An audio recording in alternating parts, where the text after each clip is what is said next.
Hello my people, this fine spring morning. I'm running an errand now. I'm going to pick up something in the post, and this is a good time for me to talk about this topic. This topic came about because Angie left a comment on one of my vlogs. I started responding to her, explaining what she needs to do, and then after some time I saw that this thing will go into 5,000 words if I don't stop. So I decided to make a video about it. So Angie, this video is for you and any other person who is struggling to learn a new language in adulthood. As you all know, some of you know, I speak 4 languages, English and Igbo. I grew up speaking them, so I didn't have to learn English and Igbo. In uni, some of my class boys were speaking Pidgin, so I had to learn that one. And in my full-blown adulthood, I had to learn Spanish. And based on my experience, I can tell you that there are 3 stages to learning a language. By the end of this video, I hope that this will help you figure out how to learn a language on your own, especially on your own, because Angie is learning on her own. She doesn't have full immersion. I'll discuss both scenarios, so keep watching and hopefully you will learn something. Stage 1, when learning a new language, you should be focused on learning individual words, improving your vocabulary. And this you can do via apps. You know, all these popular apps. I don't want to start name dropping them. You already know them. Just search apps for learning, then you add the language you want to learn. That's for learning individual words, simple sentences. But be careful. Do not get stuck in the apps for too long. That's what I think. I see some people saying that they have a 3-year streak on one app like that, and it's not advisable based on my experience. Yeah, it's not advisable to be stuck in one app, because the way I see apps, they create an echo chamber where you're just like in your own bubble, taking in information. You know how it is with everything. It's not good to learn something endlessly. You have to practice that thing. So that's what apps do to you. You keep learning them endlessly, like learning. You never get to talk to anybody. You never get to practice it. So it becomes information overload. You're learning a lot of things. You're getting all these words and sentences, but you don't get to practice them. You don't get to use them. It's diminishing returns. Let me just say that. That's what I would call it. It goes with a lot of diminishing returns when you keep acquiring knowledge. That's why sometimes people tell you on this YouTube, just start, and then you learn along the way. But a lot of people cannot do that. I know that a lot of people cannot do the just start one, start speaking, because you don't have 100% immersion. That takes us to stage 2. Stage 2 is listen to people speaking that language. You have to listen, because at the beginning, when you hear a language, it doesn't make sense to you. You'll be hearing gibberish in your ears, but just keep listening. Keep listening. How can you listen to people speaking in everyday language, not that thing that you hear inside the apps that you're learning? Those ones are too structured for you to move on for you to progress in your language learning. So what you will do is, on this YouTube, find vloggers. Vloggers are the best to watch because they use everyday language in communicating with very simple sentences, in communicating with their audience. Also, they talk about a wide variety of things in a vlog. I'll list some vlogs. For instance, if you're learning Spanish, Angie is learning French, but this also applies to any language you're learning. Okay, so find vloggers that have a lot of following, because I mean, if somebody has a lot of following, there must be something in that person that attracts all those people. It means that the person communicates well and all that. They upload interesting stuff. So in one vlog, a vlogger can go from getting ready in the morning to eating to exercising to running errands to a lot of things. If it's a vlogger that has a family, the way she talks to her children, you know, like vlogs are a wide variety of vocabulary that you will learn from there, and you hear the native speaker speaking it. You're constantly listening to a native speaker. The thing I found with apps as well is that they use AI. I've heard like in their adverts and all that, where the speech is AI, so it's like a machine talking. So listen to vloggers that will speak like human beings and speak in the local language, like speak in the language you understand. It's very basic, and you can follow through. Expose your ears to listening to the language, whether you understand it or not. Keep listening, because vlogs are like I would say vlogs are show and tell. With time it will make sense. For instance, if the person is exercising, you will see that the person is exercising, probably touch something while talking about it, and with time you know what they are talking about, and you also understand the sentence structure. Stage 3 is when you actually try to speak it. I live in Spain, so I could do stage 2 and stage 3 at the same time. But if you are learning on your own, you're living in your country, you're not able to visit the country that you're learning their language, you don't have the opportunity for immersion. So you're going to do stage 2 differently. But if you have full immersion, you do stage 2 and stage 3 at the same time. Stage 3 is when you actually try to speak it. For instance, the moment I came to Spain, I haven't even moved to Spain at that time, I tell you. When I came to Spain, I started attending here charitable organizations organize free classes for immigrants. So I was attending 2 of them. I was so into these lessons. The first day you arrive, because there are so many people in that class. I'm almost where I'm going. Let me sit here and finish what I want to say in my head before I continue. The first day I came to class, there were how many nationalities? In Africa alone, we had somebody from Morocco, we had somebody from Algeria. In West Africa, we had Nigerian, we had Ghanaian, we had Cote d'Ivoirian, somebody from Liberia, I think, and then somebody from Senegal. This was in Africa alone. In Europe, we had a Romanian and a Bulgarian. We even had Russians in our class. So you can imagine that even if the teacher knew how to speak English, there's no way the teacher will speak English, because other people in the class don't understand English, okay? So they go straight to teaching you with Spanish. They will say something and draw it on the board, and you know what it is. Sometimes they come to school and discuss what's in the news for that period, you know, something that is very popular in the news. They will come and discuss it in school on that. So slowly and surely you will learn the language. I was so into the language. You know, back then in this city, it snowed a lot. It doesn't snow anymore. Back then, we would be snowed in. But whether it was snowing or not, I was still coming on holiday here because I haven't fully moved here. I was still living in the UK, but I was still, my husband and I were still contemplating where we will live. But my money is on us living here, because already you guys know that I Hola, buenos días. Qué bien lo hace. Estoy grabando un video por mis amigos. Gracias. So then we were still contemplating, so I was still visiting, but I threw myself into learning this Spanish. When I get home, I'll show you the books that I used. Just 2 books that I used. These 2 books will help you a lot. By the time you're learning to speak in the 3rd stage, you should know verb conjugation.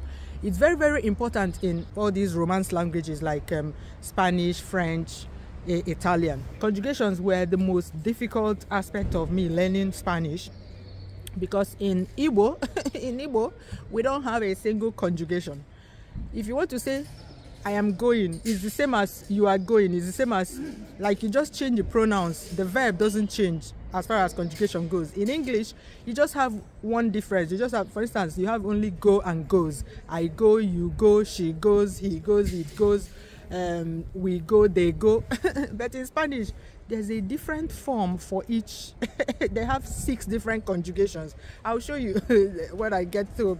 They have 6, so it was the most difficult thing for me, because you know the verb, but when it's used in a sentence, you don't recognize it again because it has been conjugated. For instance, the verb tener, when I'm talking about myself, tengo, he, tiene, you, tienes, we, tenemos, you plural, tenéis, they, tienen. So it changes as the pronoun changes. So that's the most difficult aspect. It's still very challenging for me today. It makes me think a lot when I'm speaking Spanish, the conjugation aspect.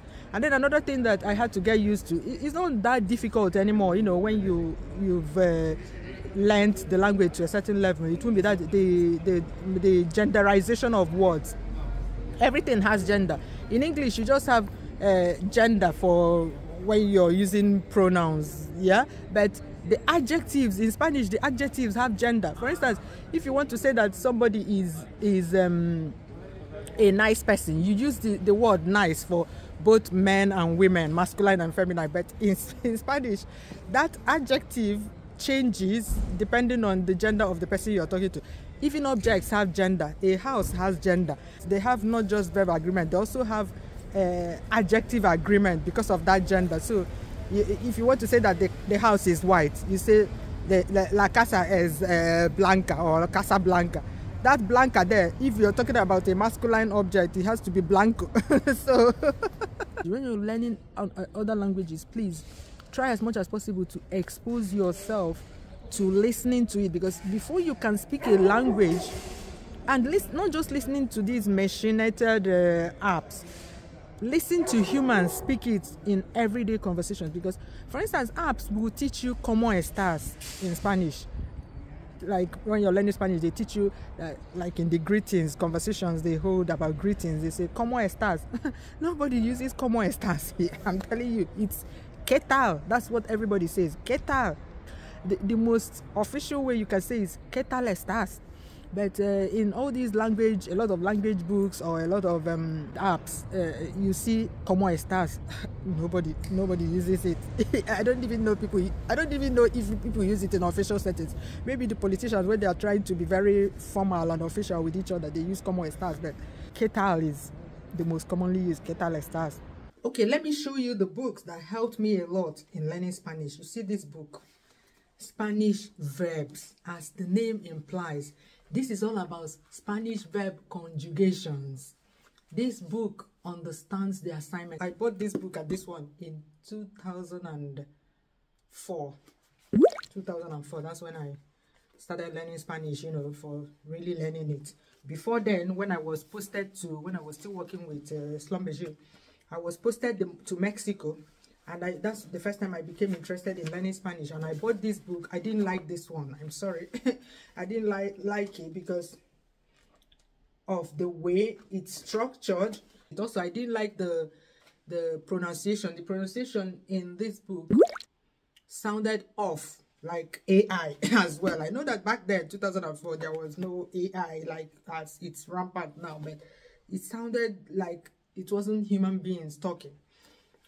Then I bought this book. Madre mia. You see this book?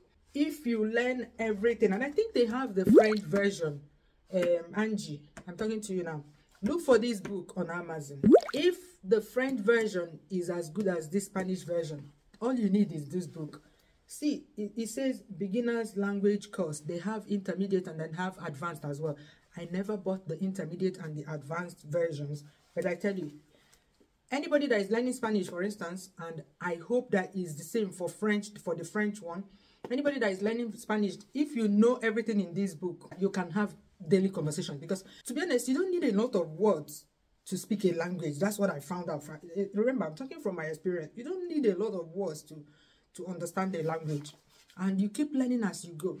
For instance, that place I went to now, I'm just coming in and I can tell you that there's a phrase I learned then now. That's what you get with full immersion when you are interacting daily, like not just a one-sided interaction. Because like I said, if you don't have the opportunity for full immersion, you can watch YouTubers, you can watch vloggers speaking in that language, but you know, that's a parasocial relationship. You're just listening, you're not replying back to the person, because as you're replying, you're getting vetted as you speak. Because, for instance, when you don't say something correctly, the person that you're speaking with will kind of repeat it back at you in the correct way, and you pick it up. So for stage 3, speaking, for those that do not have the opportunity of full immersion, there are some apps these days, like they call it language exchange apps, where it's like a social media platform. I don't know if you pay for it or if maybe there's a free version and then a paid version for these apps, where you get to meet people online and speak with them, practice with them. Yeah, I don't know, maybe you can look for such apps. That's what you use for your stage 3 if you don't have the opportunity of immersion, like living in the place where the language you're learning is being spoken. So you need people, you need buddies, people that you can speak with. You need to speak. If you're acquiring all this information, acquiring, you have information overload. And if you never take action, your action is speaking. If you never speak, that knowledge will be kind of a waste. This book is very good, and why I like it is it's not in chapters, it's in weeks. This book, I cannot speak enough about this book. This book is like a friend. You know, when a friend is giving you juicy gossip, the friend will start from the most juicy one. So this book, they know the first thing you need to learn. It's not even sequential. Like you can see, it's in weeks what you need to learn in the first week. They teach you the articles, the a and some, and then gender and plural of nouns, because they know that gender is very important in Spanish. Like I said before, you have masculine and feminine for everything, including inanimate objects. And then you have pronouns. And then you have forms of address, how you address people, because they know that this is the first few things you say with people when you meet them in the communication, like Mr., Mrs., and all that. And then the verb tener. They choose to teach you this verb first because this verb means to have, but it's used in a lot of idiomatic expressions in Spanish, like tengo hambre, I am hungry. Tengo sed, tengo calor, I am hot. Tengo sed, I am thirsty. Whatever.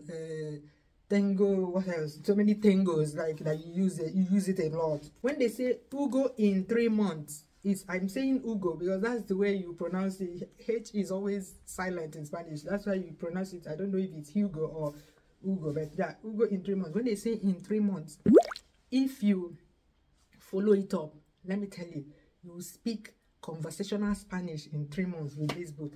When I was using this book, I was so dedicated. When I say that I learned Spanish in 6 months, I'm not lying. It's because of this book. And then I was attending 2 lessons here. Charitable organizations organize free language lessons. I've told you about the other one where we just come in a class, we have so many nationalities, and they just start teaching you. That one, they have 2 classes here, the beginner class and the next class. So when they feel that you have advanced a little bit, they move you to the 2nd class. That one was organized by Red Cross, and then they had the one organized by Caritas. Caritas is the Catholic charitable organization here. That one was in the evening. I was going in the morning and the evening. Then I was still coming on vacation here. I haven't even moved here. I was still coming on vacation here. And by the time my husband, you know, we've decided that I'm moving here, my husband needed to do my family reunification. That's the way that I'll move here to join my family member here. I was the one, when I came here, I was the one like going to the government offices. I haven't moved here. Going to the government offices, speaking the Spanish. I'll go with I can't find my, Nene, can you find my pocket, that's my pocket dictionary. Look for it in the living room and bring it to me.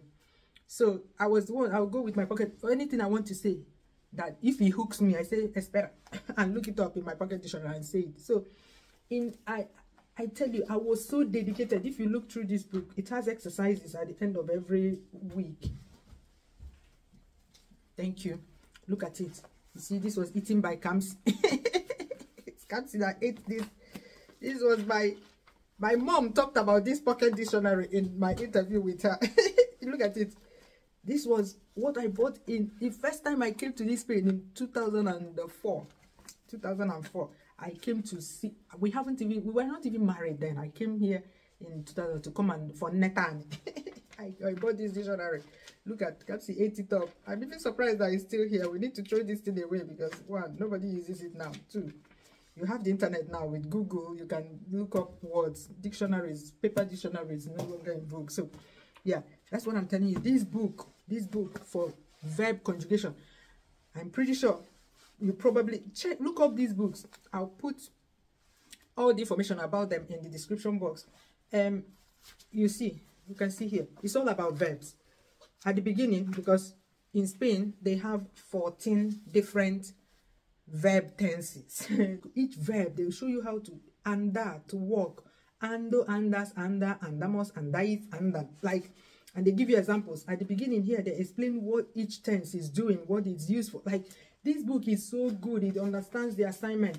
You can see here, I still have page markers for the verbs that were, you know, the most frequently used verbs and the verbs that were giving me a lot of issue, like this gusta. It was difficult for me to understand how to use gusta. If you know Spanish, you know that verb gusta is about the object, not the subject. Yeah, I was so dedicated to learning Spanish that time, man. If I continued at that speed that I used to learn Spanish with alacrity back then, I would have been at C2 level now. You can see where I was writing inside the book when I'm solving the exercises. I was so dedicated. Look at. In fact, I had to erase some of them because at one point somebody borrowed this book. I don't know if you can see it. Somebody borrowed this book from me, and I had to erase some of the answers because, you know, the experience won't be so good for the person if I have already written the answers. Okay. Oh my God, this book made me fall in love with the language, man. It's so good. It's so good. If you enjoyed this video, give it a like. Yeah. I encourage you to continue learning. Don't give up. Angie, don't give up. Yeah, I know. Yeah, if you're learning on your own, it will be very difficult if you don't have an opportunity to practice what you're learning. But make sure you expose yourself to a lot of listening. And when you start making, you know, making a meaning of what they're saying in those vlogs, then you can be confident enough to go to these apps where you speak. When they're talking, it will be like somebody said one long word, yeah? But as soon as you can begin to differentiate between the words inside the sentences, yeah, that means that the language has started making sense to you. And then when you're at that stage where you understand a lot of the things that they say, then you can sign up to these apps that allow you to talk with people. What you need to do is to practice. You need to practice speaking. If you don't speak, like, speaking helped me a lot. I know how to talk. I mean, there are people that come here to this Spain. Once they're the kind of people that like having conversations, they are the people that learn languages easily. These are people that when you give them a Spanish book, they cannot read A in it. I'm telling you, that's to show you that language is about listening and talking, not necessarily learning the words, like the written words. Listening, if you listen hard enough, you begin to differentiate the words, and then you too can begin to string sentences together. A2 Spanish, which is what they test when they do the nationality thing here. A2 Spanish. In fact, if you know A2 Spanish, you can have conversations anywhere. Let me just tell you. And that's what they test, because they know that that's enough for you to get along, exist in the country, even if it means talking to yourself in the mirror. I'm telling you, speaking matters a lot. A closed mouth does not speak a new language. Bye for now. Good luck.